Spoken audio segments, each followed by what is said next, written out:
Hey there, guys. Alright, today we are back with some more overly sarcastic productions. This time we're heading back to Miscellaneous Myths, but this time we are talking about Typhon. Before we dive in, make sure you go and check out the links in the description box below. I would love it if you joined the Discord and followed me over at Twitch. Not gonna waste any more time, let's just go ahead and dive right into Typhon. Ah, Zeus. You were so promising back in the day. Freeing your siblings, overthrowing your tyrannical father Kronos, casting the Titans into Tartarus, becoming Lord of the Heavens, and ruling the ancient world with wisdom you got from absorbing your first wife. That's a— You know, as you do, right? I too absorbed. Well, I'd have to get a relationship first. I too will absorb my first wife. such a strong start for the heroic king of the gods. And sure, you married your sister, but that was traditional for gods. It could have been way worse. And then you spent Yeah, it's not unlike you were extremely horny and committed a lot of bad. centuries screwing with humanity, punishing Prometheus for trying to help them out, commissioning Pandora specifically to screw them over, and systematically Rejoice, mortal, for I have decreed that we shall bang. Oh, I remember this. having sex with as much of the female population as you could manage by any means necessary. I mean, you're the king of the gods, Lord of Thunder. You have a killer aesthetic. I want you to be cool. You have so much going for you. But there's only so much I can respect a god who routinely turns himself into livestock specifically for the purpose of boning unsuspecting humans. Some days I just really want to see you get your ass kicked. So in the early days of ancient Greece, Zeus and the fam had just overthrown Kronos and cast the Titans into Tartarus, and by all accounts, I know I encourage them, but I cannot play favorites with my kids. Gaia wasn't too happy about her last batch of children getting slam-dunked into the underworld sewage outflow pipe. Now, because the modern image of Mother Nature is generally positive and nurturing, it can be easy to forget that personality-wise, Gaia covered all of nature. You know, storms, volcanoes, earthquakes, landslides. There's plenty of nice, happy tree stuff happening on the side, but in Greek mythology, Honestly, this is one of the coolest things about culture to me, is the difference of how, well, Mother Nature usually takes up this, but also the gods and how they interact with humanity. You know, you have places like the Nile where it has a rather predictable flooding cycle. So the gods of Egypt typically were fairly predictable gods. They weren't cruel, terrible gods. But then you have the gods of modern-day Iraq, of the Crescent Valley, between the Tigris and Euphrates, where that is not, I believe it is not a predictable flood cycle, or at least it wasn't back then. Maybe it is now. I don't know. I don't know the flood cycles of the world. But back then, in the beginning of civilization, the flood cycles of the Tigris and Euphrates were not entirely predictable. And so the gods of Mesopotamia, that area of the Crescent Valley, is that yeah, that is the Crescent Valley. Yeah, I'm knowing early civilization names correctly. Their gods were not the kindest, needless to say. But then like Mother Nature, this idea of Mother Nature kind of also being a bad bitch, like here, a lot of old civilizations have that because, well, in the modern day, we are far more protected from Mother Nature than ever before.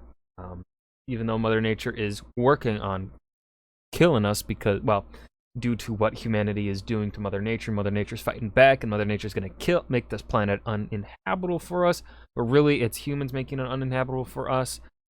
Just Mother Nature fighting back kind of thing, kind of vibe, you know, yada, yada, yada. But yeah, right now we view Mother Nature as pretty loving and warm and peaceful because, well, we don't really have to worry. Like, if a severe storm comes in, you can still be fairly confident that you're going to be okay. Unless it's, unless you live on the coast and there's a powerful hurricane coming your way, then maybe you have a different perspective on Mother Nature than I do living in the Midwest, where I don't necessarily have to deal with too many tornadoes where I live. Yeah. Gaia mostly makes monsters, and this story is no exception. Yay. With Tartarus itself as the father, Monsters. Gaia gives birth to the monstrous Typhon, a kaiju-sized eldritch abomination with loads of heads, flaming eyes, and just a whole bunch of snakes.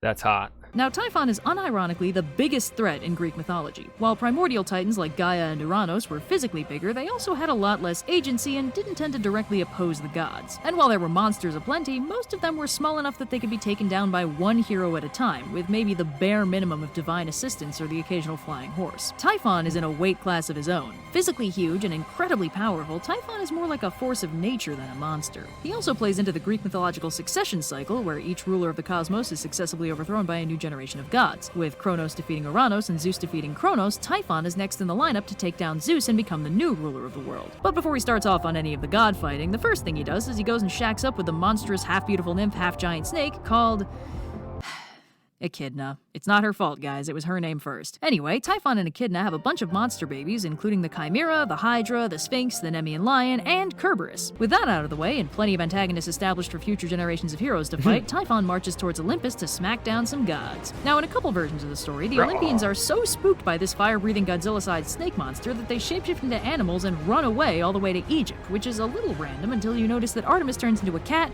Hermes turns into an ibis, Zeus turns into a ram, and yeah, basically, this is a little bit of early syncretism. It's specifically the ancient Greek explanation for why the Egyptians worshipped animal gods. As far as they were concerned, Bast was cat Artemis, Thoth was ibis Hermes, Amun was ram Zeus, etc. Pretty neat. But Zeus waits Nice. just long enough for the Egyptian artist to get his good side before turning back and hucking some lightning bolts at Typhon, driving the monster back before getting in close with an adamantine sickle. But when Zeus goes in for the kill, Typhon surprise grapples him and turns the tables by ripping out his Have fun using your imagination for this one. tendons like he's a misbehaving chicken leg. So with Zeus's strength now roughly on par with a spaghetti plate, Typhon tosses him into a cave along with all of his loose tendons, and sets the half-beautiful nymph, Lol, sucks to be you. half-enormous f*** dragon Delphine to guard it. Surprisingly, she's apparently got no relation to Echidna, the other half-lady, half-snake thing in the story. Anyway, then Typhon wanders off to presumably do giant monster things like knocking over buildings and breathing fire. But luckily, unlike every All around me are familiar faces. other overthrown king of the cosmos, Zeus doesn't need to languish for long, as Hermes and Pan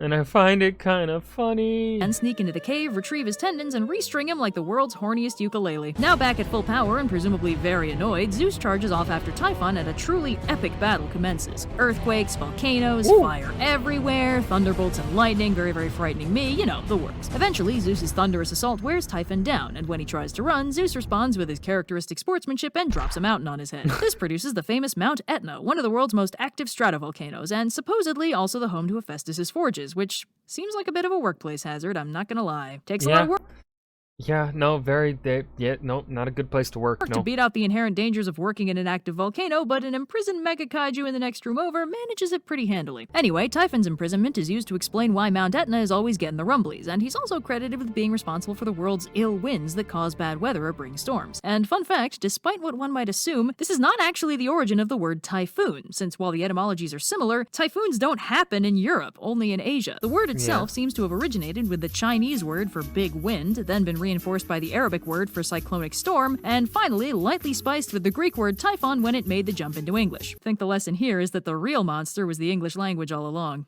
Black It typically is. The English ruining everything. holes. There's a few different versions of this myth, as usual, but I think this one has the best narrative balance. We like narrative balance here. Sometimes Zeus just wins by throwing lightning at the problem, which is lame. Totally. Man, I love how the internal chronology of Greek mythology makes literally no sense. It's the #1 reason I think getting hung up on the canon is an excuse in futility. Big words. Once you notice Hermes is the youngest god, but also the father of Pan, one of the oldest gods, you sort of gotta throw out all notions of linear canonicity. Yes. Well, typically, isn't most mythology kind of cyclical in nature? Like, almost all of them follow very cyclical things, so like, I don't know. That was Miscellaneous Myths, Typhon. I hope you guys enjoyed. Remember to hit that like button and subscribe for more, and I will see you guys in the next video. Peace.